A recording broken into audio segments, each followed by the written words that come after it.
la mouvance du Saint-Esprit. Le Saint-Esprit est là déjà. Amen. Nous autres là, mes bien-aimés,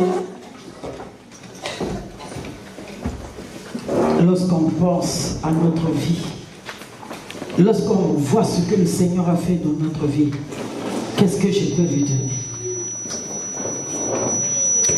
Je lui offre tout mon cœur, mon être, ma vie, mes danses, mes adorations. Parce que je sais ce qu'il a fait dans ma vie. Je méritais la mort selon ma famille.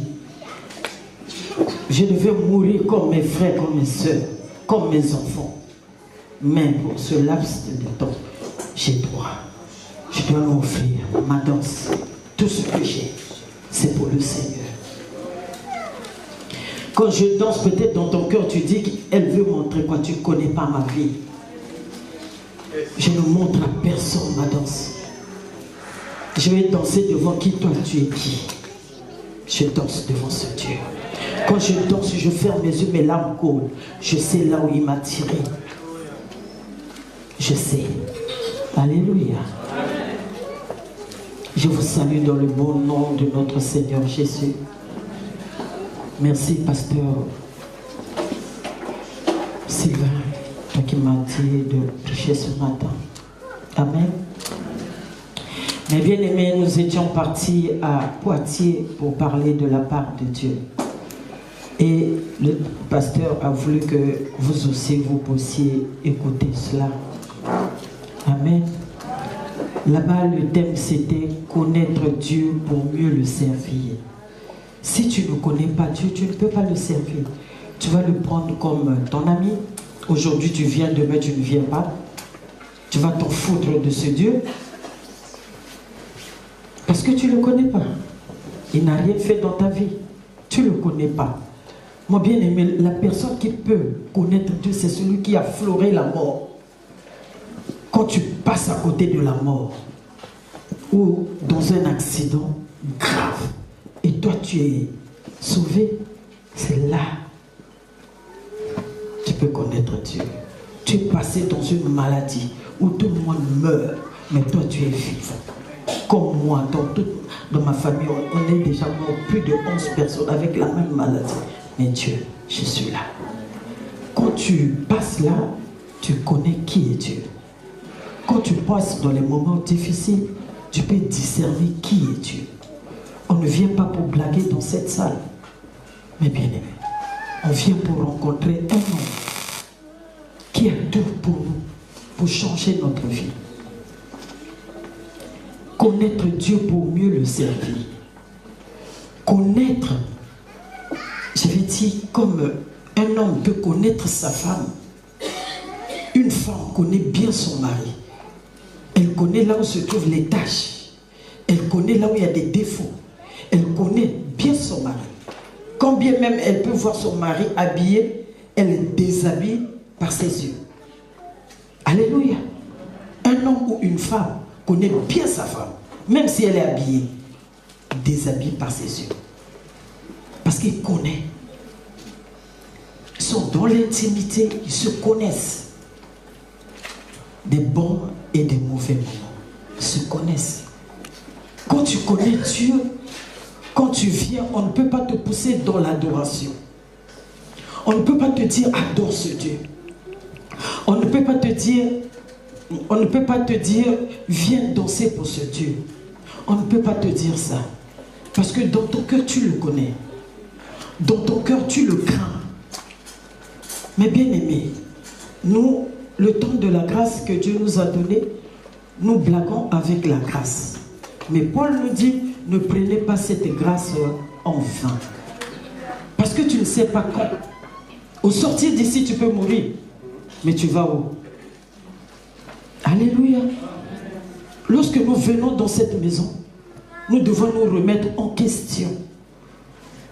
Tu te poses la question, Seigneur, je suis là. Tu peux repartir. Là où, dans les villages ou dans les villes, là où les avions sont tombés sur les maisons, les gens ne s'attendaient pas. Amen. Les gens ne s'attendaient pas.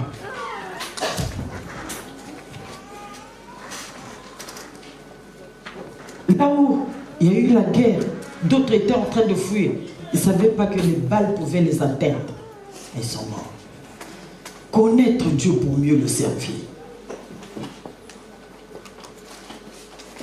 C'est David qui a dit à son fils, connais Dieu pour mieux le servir. Et je bénis Dieu, c'est aussi ce verset que Dieu m'a donné lorsque nous étions dans les nuits de prière. Et une maman, elle s'est réveillée et elle m'a donné ce verset. Elle me dit, tu sais que tu vas servir le Seigneur dans un pays lointain. Il te donne le livre de 1 Chronique 28, à partir de verset 10. Et quand on m'a donné ce verset, je dis, mais c'est une convention des femmes. Pourquoi on n'a pas parlé des femmes, on va parler des dieux? Et c'était mon verset. Le Seigneur me disait, considère que je t'ai choisi, bâtis cette maison et que cette maison demeure. Voilà pourquoi tu peux m'injurier, tu peux tout faire, tu peux même me taper. Je ne vais même pas te regarder, mais je regarde assez Dieu. Si aujourd'hui, moi Gisèle, dans cette ville de Rennes, je me tiens debout, je marche tête haute, poitrine bombée parce que je connais Dieu. Qui ne m'a pas injurié dans ce pays, dans cette ville? Qui ne m'a pas humilié? Même jusqu'à me taper. Amen. La personne m'a injurié jusqu'à me taper. Elle m'a tenu. Même fois, on m'a tenu comme ça pour me taper. Je dis, bas la terre, je connais ce Dieu. Mais je ne peux pas lâcher à cause de toi. Je ne peux pas lâcher. Même si mon frère aujourd'hui me dit qu'il ne veut plus de moi, il part. Mais je reste avec Dieu. Tu peux te séparer avec ton mari. Tu peux te séparer avec tes enfants. Tu peux te séparer avec tes frères. Mais Dieu reste Dieu. Amen. Connaître Dieu pour mieux le servir. Mais bien aimé, et j'avais pris l'exemple des enfants d'Israël. Ils étaient en Égypte, en esclavagisme. Ils ont pleuré. Ils pleuraient. La Bible dit comme le frère, le diacre Dor a dit qu'ils étaient en Égypte, sous l'esclavage. Ils ont crié et Dieu les a entendus. Dieu dit, je descends. Amen. Donc il fallait qu'ils attendent l'agneau pour la délivrance. L'agneau est venu pour les délivrer. La délivrance, c'était l'agneau. Quand ils ont mangé l'agneau, et la délivrance était là. Et ils sont sortis. De fil à aiguille, ils partaient. Et j'ai parlé de après le désert, ils devaient marcher maintenant vers la promesse Canaan. Alléluia. Ils devaient marcher. Mais lorsque nous marchons, je disais là-bas que notre vie c'est sortir de l'Égypte, désert et Canaan. Toute cette marche que le Seigneur nous a montrée, des enfants d'Israël, c'est notre vie. Il faut prendre le temps de lire ça, de comprendre. J'avais dit à papa, après les cours là, il faut commencer à nous parler de l'Égypte et jusqu'à Canaan. Et chacun de nous va comprendre sa vie. Mais il ne va pas parler ça les dimanches, ce sera les mercredis. Et il va rentrer. Il y a tellement de grandes choses. Une fois, je parlais avec la soeur Michel à la maison. Je dis, mais c'est la vie.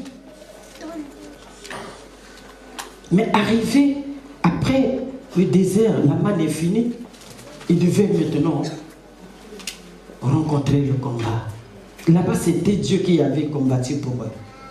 Mais maintenant, c'était à eux-mêmes de combattre pour aller rentrer à Canaan. Dieu nous a délivrés. Il dit, si tu confesses de ta bouche le Seigneur Jésus, et si tu crois dans ton cœur que Dieu l'a ressuscité des morts, tu seras sauvé. Tu n'es pas sauvé. Non. Tu es là, tu n'es pas sauvé. Tu seras. Tu seras. Lorsqu'on reçoit Jésus comme notre Seigneur Sauveur personnel, c'est là où nous sommes enrôlés dans le combat. Et c'est là où la route commence. Tu seras. là-bas, sauvé. Mais en mi-chemin, comment tu marches avec Dieu? Qu'est-ce que tu fais pour que tu sois sauvé? Mais beaucoup de nous croyons que lorsque nous confessons Jésus, non, je suis sauvé, j'ai Jésus, je marche. Non, tu n'es pas sauvé. Tu as des choses à faire. La Bible dit qu'ils sont arrivés à Tiglath. Le Seigneur va ordonner à Josué. Je disais que quand Moïse a marché, c'était Jésus, et il devait mourir et laisser le Saint-Esprit continuer.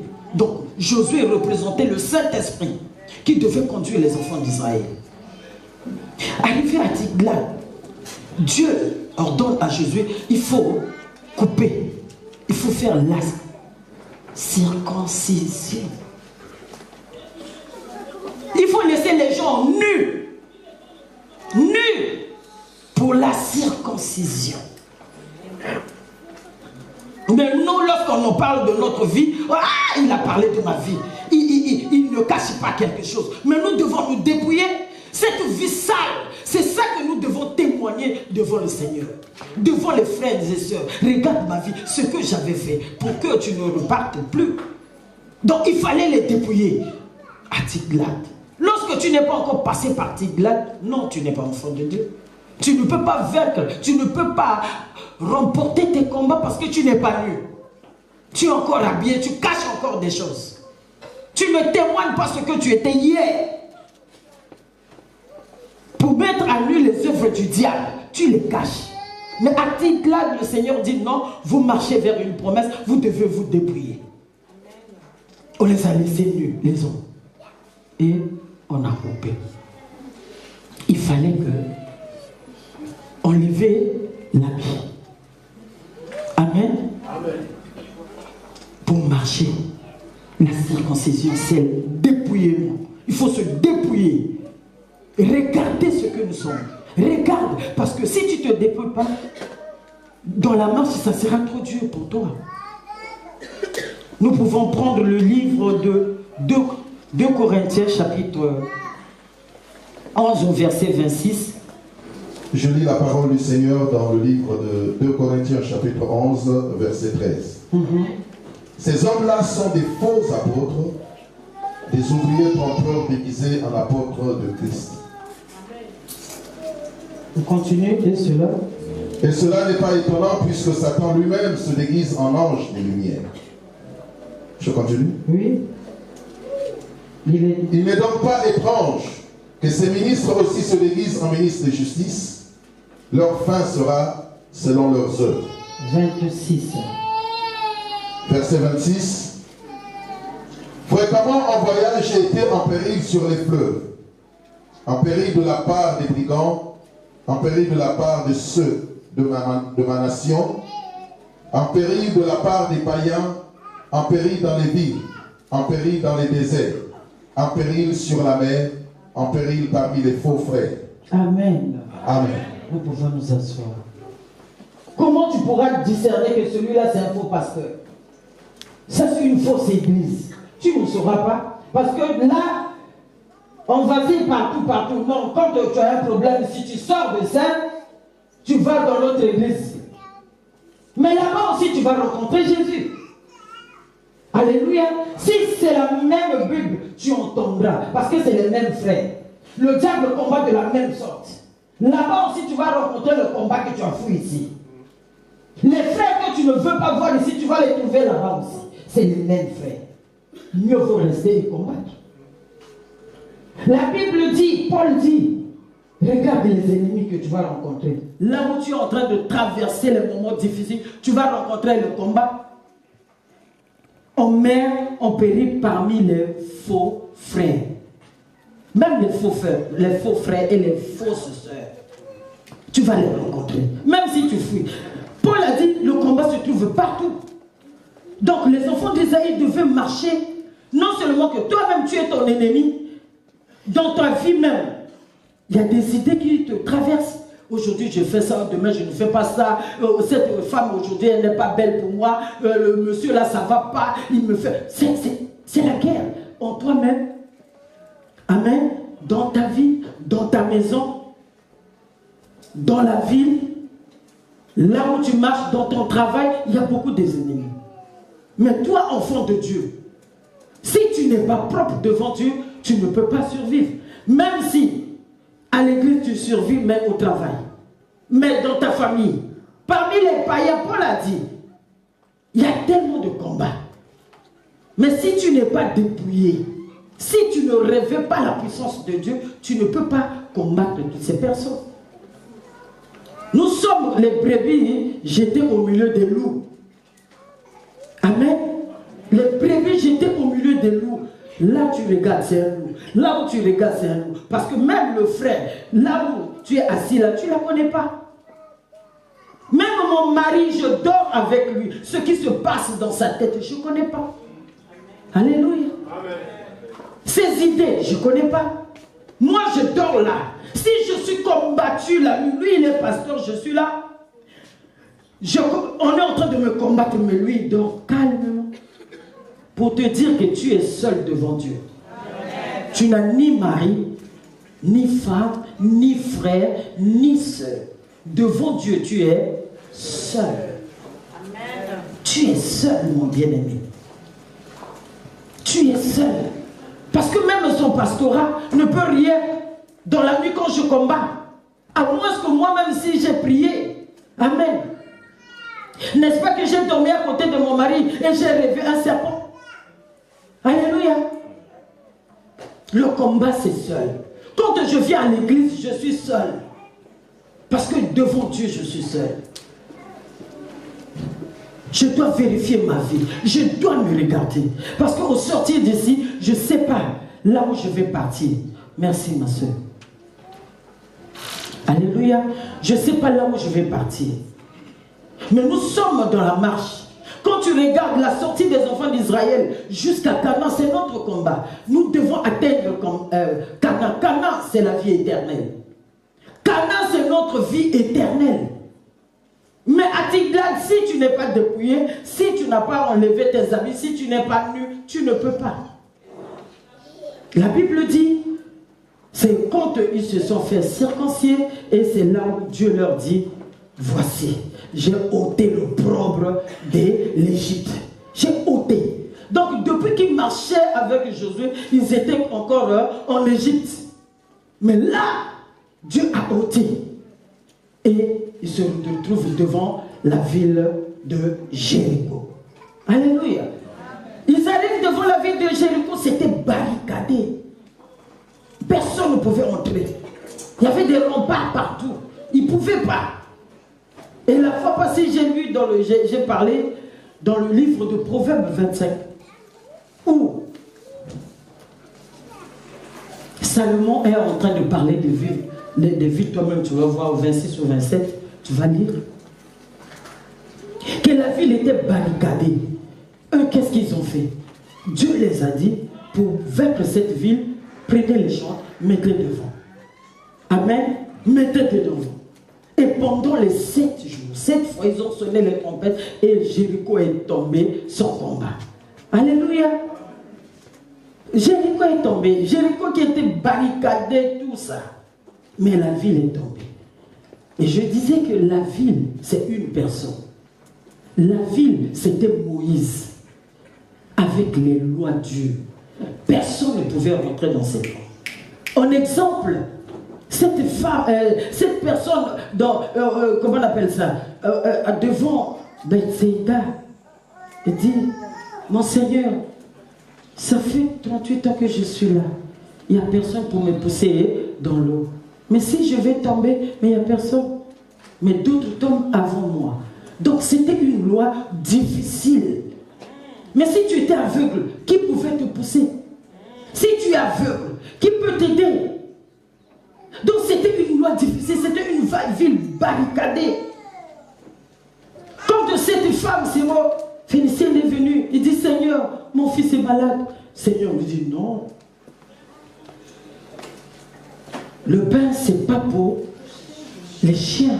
Les chiens, parce que les chiens sont en dehors de la ville. Les chiens, c'est toi et moi. On était des chiens. On n'avait pas accès devant ce Dieu. Mais la Bible dit que cette femme a dit, Seigneur, même les chiens mangent les miettes. Donc, il fallait attendre que Jésus-Christ soit comment? Brisé, pour que les miettes tombent, pour que les chiens... Il fallait attendre. Mais le temps n'était pas encore là. Cette femme, elle était prostituée. Je disais, la prostitution que la Bible parle ici, ce n'était pas ce que nous connaissons, toi et moi. Elle était sorcière. Elle faisait des fétiches. Elle avait des esprits. Ce n'est pas l'impudicité. Ce n'est pas ça.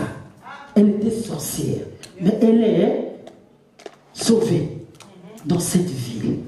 Parce qu'elle a fait quelque chose. Elle a gardé les espions. Alléluia. Il devait marcher. Et la deuxième ville, c'était difficile à entrer. La Bible dit qu'il arrivait devant Haï. Haï n'était pas barricadé.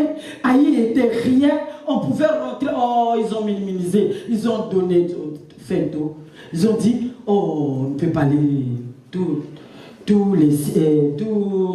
monde ne peut pas partir. On va prendre quelques hommes. Ils vont aller. Si Jéricho était barricadé, mais comment une petite ville comme ça? Ils ont minimisé la ville. Il est venu comme une simple plante. Il n'avait rien, ni éclat, ni beauté pour attirer nos regards. Amen.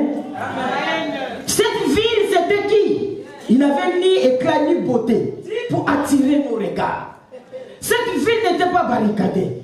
Mais il dit, si tu veux, tu peux manger ma chair et boire mon sang. Il était difficile. Comment? Moïse nous a défendu de boire le sang. Mais ce monsieur vient nous dire non, on peut boire son sang et manger sa chair. Aïe, rien. Amen. Ce n'était rien.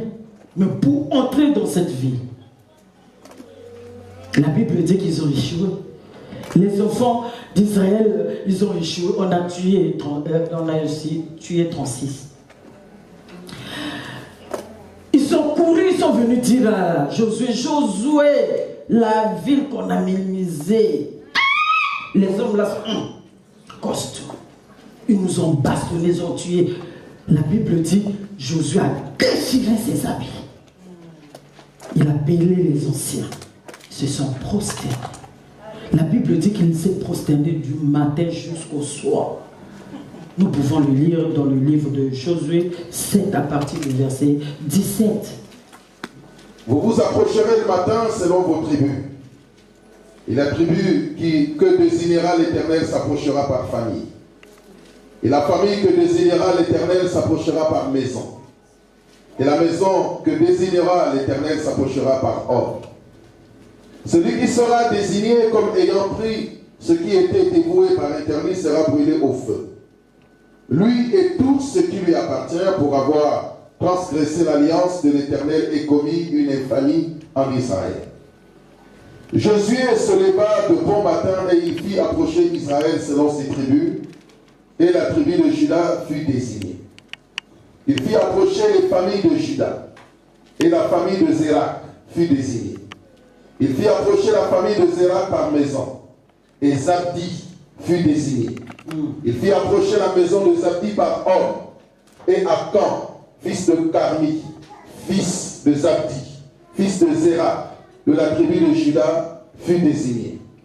Josué dit à Akan, mon fils, donne gloire à l'Éternel, le Dieu d'Israël, et rends-lui hommage. Dis-moi donc ce que tu as fait. Ne le cache point.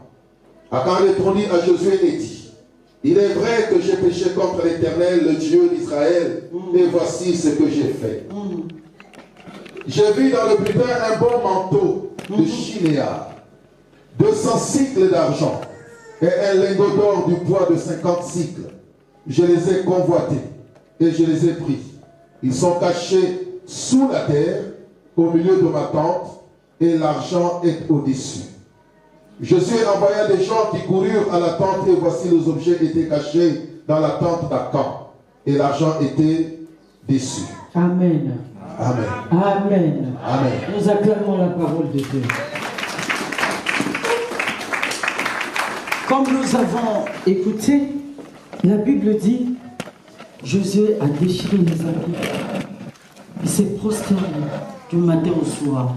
Et le soir arriva, Dieu a répondu à Josué, Josué, pourquoi pleures-tu? Et Josué a dit, Seigneur, c'est dur. Regarde, si nous on a gagné cette ville barricadée, mais la petite, comment on a succombé?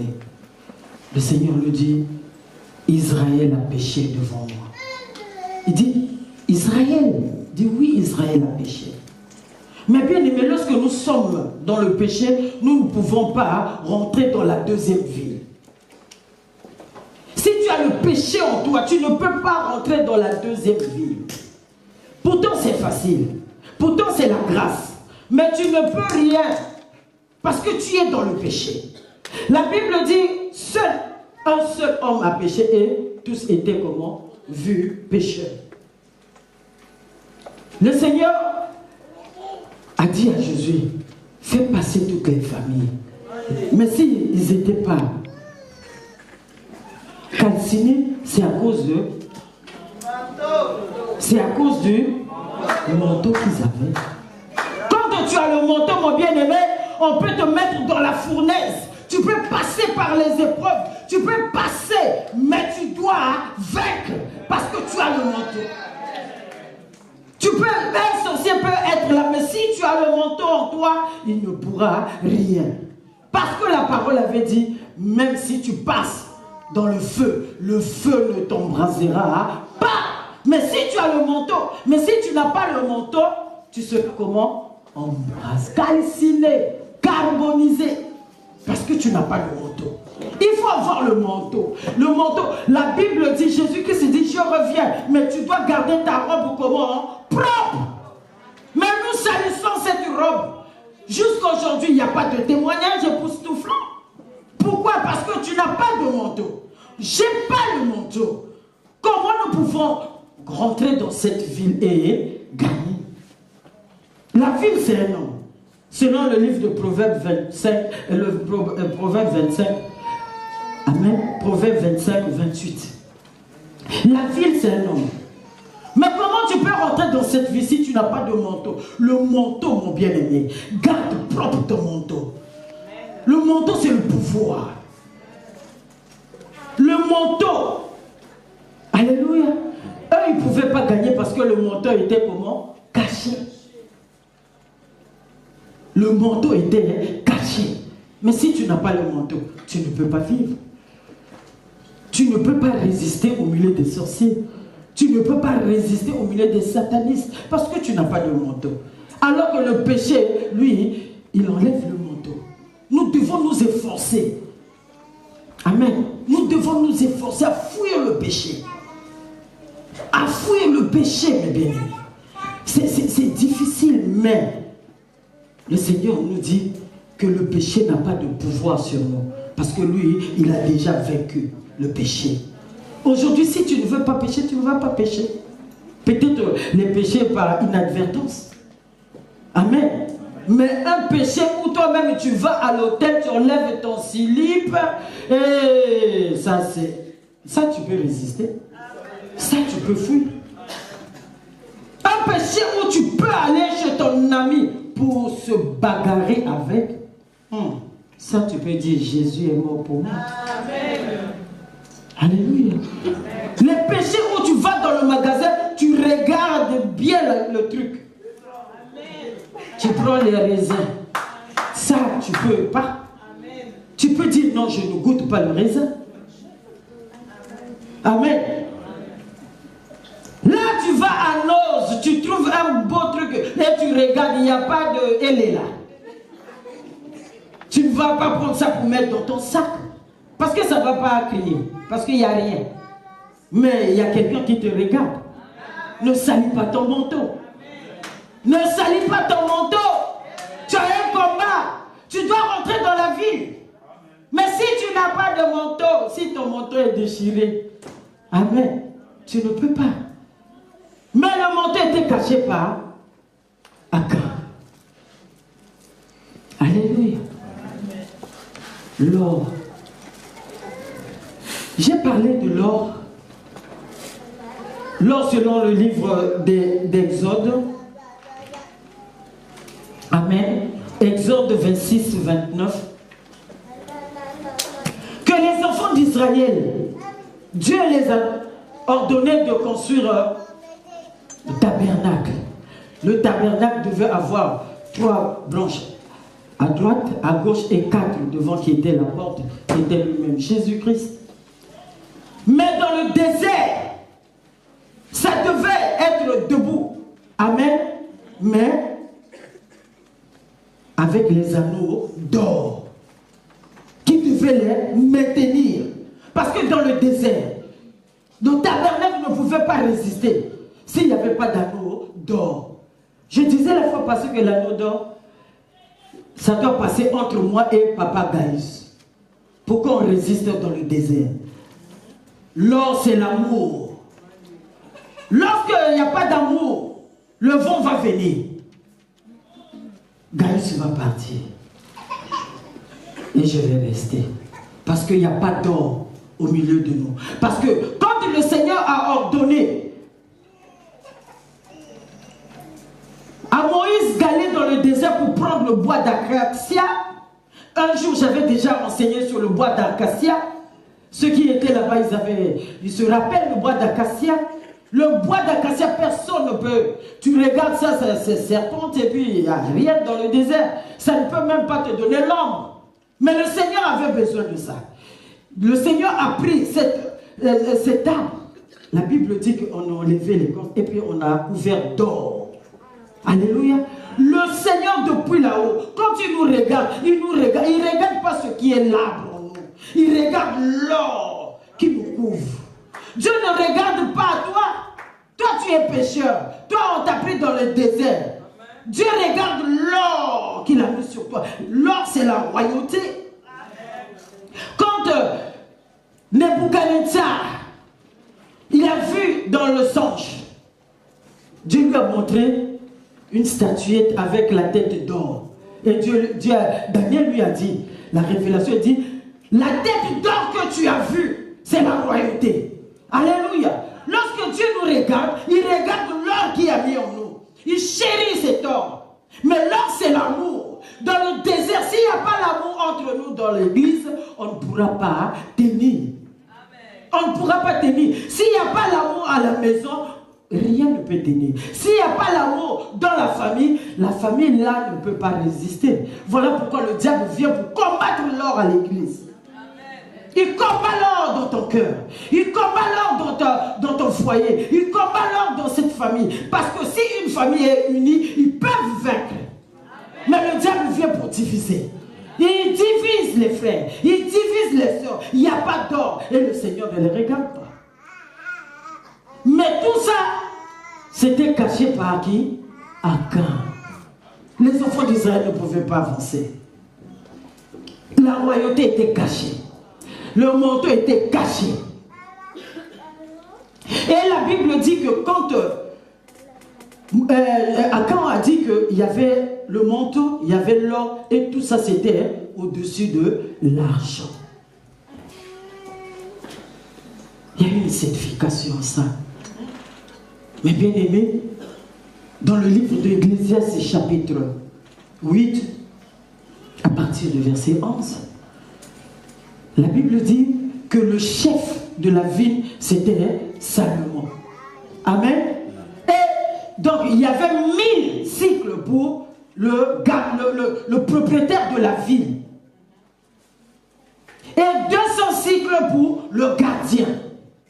Donc, les 1000 cycles, c'était pour Salomon, qui était le grand Salomon, c'est Jésus lui-même. Amen. Les 1000 cycles. C'est pour Jésus. Parce que Jésus est pasteur. Jésus est docteur.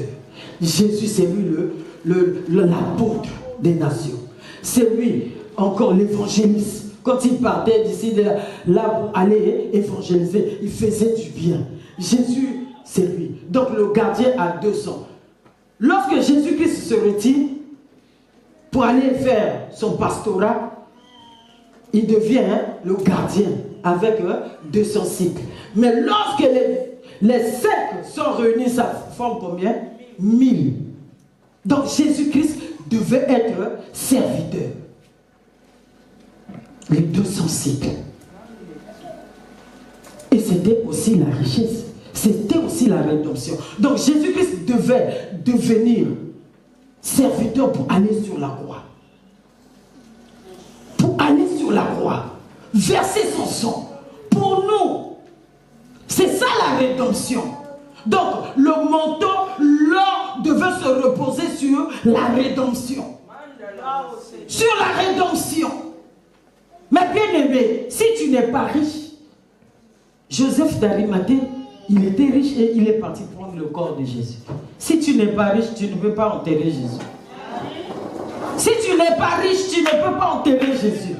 Parce que tu ne peux pas rentrer chez le roi, tu vas rentrer comment?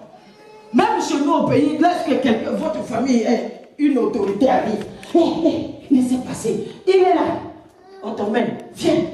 La personne est là parce que tu as l'argent. Mais si tu n'as pas l'argent, même si tu rentres, tu t'assois sur quelle chaise que tu veux prendre là-bas, personne ne te regarde. Mais lorsque l'autorité arrive, celui qui a l'argent, on le considère. Si tu n'es pas Joseph d'Arimathée, tu ne peux pas prendre le corps de Jésus et aller enterrer. Il faut être riche dans la parole. Riche la connaissance exacte de la parole de Dieu. Lorsque tu es riche, tu peux enterrer Jésus. Alléluia.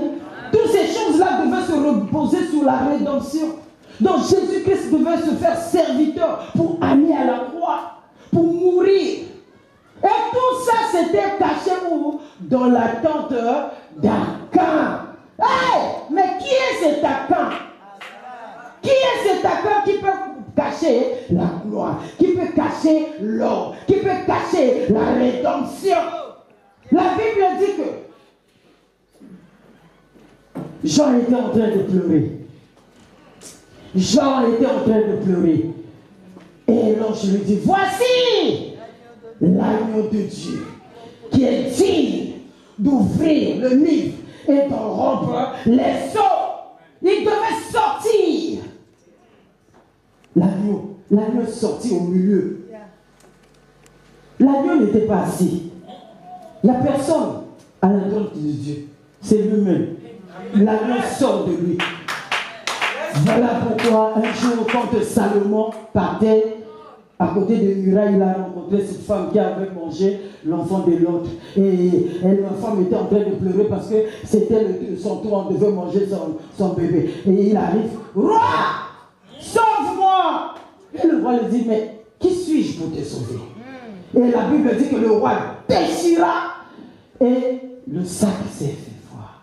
Le sac là, quand on déchire le lion, qu'est-ce qui sort? Qu'est-ce qui sort? Donc le roi devait déchirer pour que la délivrance puisse sortir.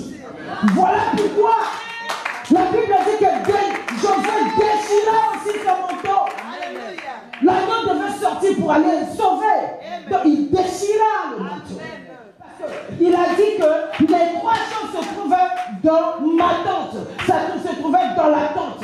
Et la Bible dit que Josué ordonna aux serviteurs de courir pour aller vers la tente d'Akan. Mais bien aimé, il faut savoir courir pour aller vers la tente d'Akan. Paul dit, je tiens mon corps assujetti. Je traite durement mon corps. Il faut traiter durement ce corps. Si ce corps veut faire ceci, tu dis non, reste là pour avoir la force de courir vers la tente d'Akan. La Bible dit que quand ils sont arrivés vers la tente d'Akan, ils devaient faire quoi? Creuser. Si tu ne creuses pas, est-ce que tu peux trouver le manteau? Tu vas creuser dans la distraction? Tu vas creuser comment dans la distraction? Quand tu creuses comment? Parce que lorsque nous venons dans la maison de Dieu, nous sommes en train de creuser la tente d'Akan. Cette tente, tu vas le creuser comment? Pour avoir le manteau, pour avoir l'or, pour avoir l'argent. Tu vas creuser comment? Dans la distraction? Dans la haine, dans la colère, dans la jalousie? Non, tu n'auras pas. Voilà pourquoi ton échec. Ma Bible dit. Alléluia. Lorsque David, l'argent, amen, les 200 cycles encore. David, eux, ils étaient combien dans leur famille? 5. Donc David s'est retiré. Le 1/5, c'est-à-dire les 200. Amen. Il s'est retiré, il est parti. Quand Goliath était en train de crier, la Bible dit que David est parti. Arrivé là-bas, il va trouver ses 3 frères. Et lui-même, il faisait 4. Il fallait qu'il aille dans le taureau pour prendre la pierre qui devait être sec pour former le roi, pour combattre le Goliath. Si tu n'as pas ça, mon bien-aimé, si tu ne connais pas ces choses, tu vas faire comment? La Bible dit à quand on devait le descendre. La Bible dit, allez, prenez Akan et tout ce qu'il a. Emmenez-le dans la vallée d'Akor. Mais bien aimé, David devait rentrer dans la vallée. Dans la vallée, c'est là où toi et moi, on doit passer par des épreuves, par la souffrance, par les souffrances, dans l'humiliation. Lorsque tu as le bâton te rassure. La Bible dit, lui, il est parti. On a descendu à Camp et tout le monde devait prendre les pierres. Descendu dans le désert, dans la vallée. Il est descendu dans la vallée. Mais dans la vallée, dans l'humiliation, il a fait quoi? Il a ramassé les hommes qui n'étaient rien. Il n'était rien. Amen. La Bible dit qu'il a laissé tout le monde. Il a pris dans la vallée les gens qui n'étaient rien. Jésus-Christ est descendu pour moi. Jésus-Christ est descendu dans la vallée pour toi et moi. Pour nous ramasser, pour nous former, pour que nous soyons des vaillants héros. Pour monter sur la montagne, là il nous appellera les rois. Tu dois descendre. L'humiliation c'est rien. La maladie c'est rien. Quand tu as le bâton, tu connais que Jésus est Seigneur. Il peut faire quelque chose dans ta vie. Il faut descendre dans la vallée. Dans la vallée, tu trouveras Jésus. Dans la vallée, là où tu as l'humiliation, là où tu es déconsidéré, là où les gens ne te considèrent pas, là où ton mari est en train de t'humilier, là où les gens ne te voient même pas. Jésus t'appelle. Il est en train de te former. Il est en train de te former pour monter avec toi sur la montagne. Il a dit pour que cette église paraisse glorieuse, sans tache, sans risque. Tu as peur de quoi? Il est descendu. La Bible dit que les 6000 personnes, ils ont ramassé les pierres. On devait le lancer sur Akan. Mais Jésus, un jour, une femme trouvée sur le lit d'adultère. On emmena cette femme à Jésus. Mais Moïse a dit, de telles femmes doivent être comment? Lapidées. Parce que, mais on n'avait pas vu l'homme. Elle avait fait l'adultère avec quelqu'un. Mais le jour là, elle était. Mais bien aimé, devant ton problème, tu es seul.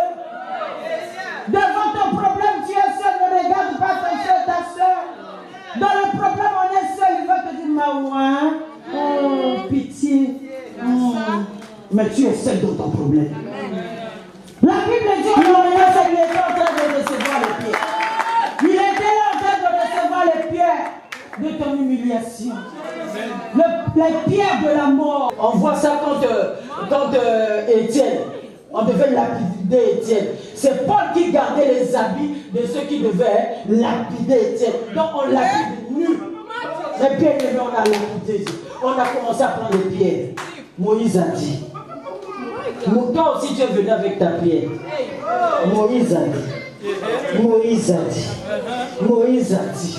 Lui il était là, il était en train de crier. C'était encore dans la vallée, il devait recevoir comment? Toutes les pierres sur lui. Et il a reçu ta pierre. Il a reçu la pierre de ton malheur, de ta mort, là où tu devais mourir. Jésus est descendu dans cette vallée d'accord pour recevoir de toi toutes tes souffrances. Il a pris ta place.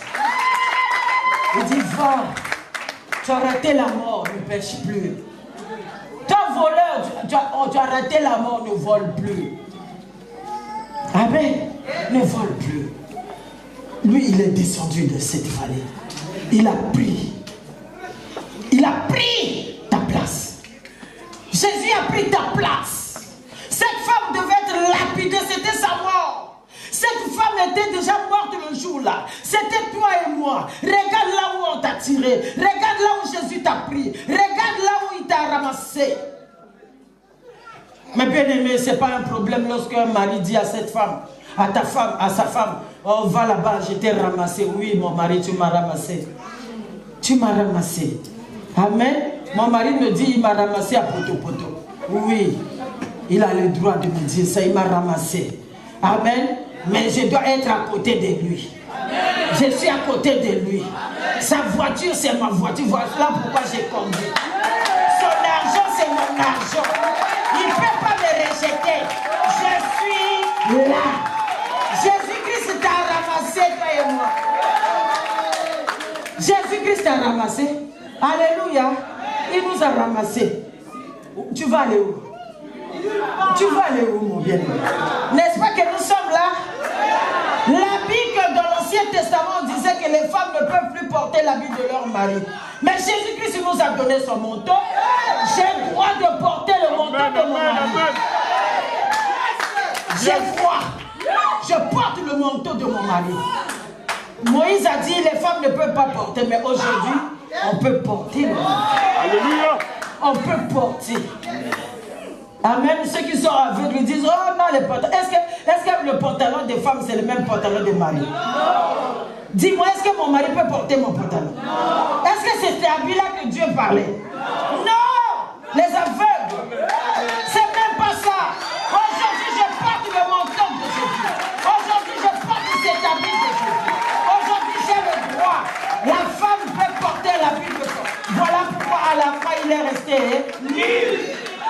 À la fin, il est resté nu pour que toi tu prennes le manteau, pour que l'église de cette femme puisse porter l'habit de son mari. Oh, ne portez pas les pantalons, les femmes. Est-ce que c'est ça même? La vallée, maman, bien aimé, la vallée d'accord. Osée 2. Quelle est cette vallée? Osée 2 à partir du verset 17. Pour finir, mes bien-aimés, nous lisons. C'est quoi cette vallée? En ce jour-là, dit l'Éternel, tu m'appelleras mon mari. Tu ne m'appelleras plus mon maître. Amen. J'ôterai de sa bouche les noms des Baals, afin qu'on ne les mentionne plus par leur nom. En ce jour-là, je traiterai pour eux une alliance avec les bêtes des champs, les oiseaux du ciel, les reptiles de la terre. Je briserai dans le pays l'arc, l'épée et la guerre, et je les ferai reposer avec sécurité. Je serai ton fiancé pour toujours. Je serai ton fiancé par la justice, la droiture, la grâce et la miséricorde. Je serai ton fiancé par la fidélité, et tu reconnaîtras l'Éternel. En ce jour-là, j'exaucerai, dit l'Éternel, j'exaucerai les cieux, et ils exauceront la terre. Et la terre exaucera le blé, le mou et l'huile, et ils exauceront Gisraël.